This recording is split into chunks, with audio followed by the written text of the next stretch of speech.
Hi, I'm Avinibesh and I'm curating the exhibition on retelling the history of Brahmaputra Valley over 100 years through photographs, through visuals, including lithographs and illustrations. And I attempt to do this through, the visual is the most important thing in my exhibition here. And I explore a lot of themes through these visual mediums, including the river as a metaphor, river as a witness to landmark events, also the visits of dignitaries, and I also look at steamers, the boats that ply on the Brahmaputra, the combat boats as well. And in that way, I look at the Brahmaputra Valley in an alternative perspective, as different from the archival material. And I look at the history of the Brahmaputra Valley through memoirs and travelogues. Thank you. So hi, I'm Tanushree, and I think very relevant to what you just heard.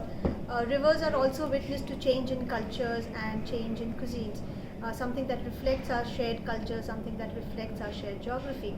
I am doing a small exhibition called Dhara, which looks at the confluence of literature, rivers, and cuisines. So basically, I'm looking at a 250 years of time scape where I'm looking at iconic works in Bengali literature that talk about cuisines in conjunction with rivers. So food that was being served on the rivers in steamers, food that was served along the riverways or eaten along the riverways, and food that was being traded through the rivers.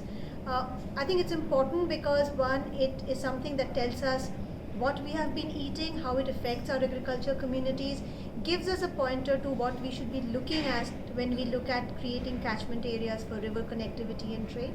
But at the same time, it is an extremely powerful marker of our shared cooperation and shared cultures, which I think is what we're talking about today in terms of connectivity and regional cooperation.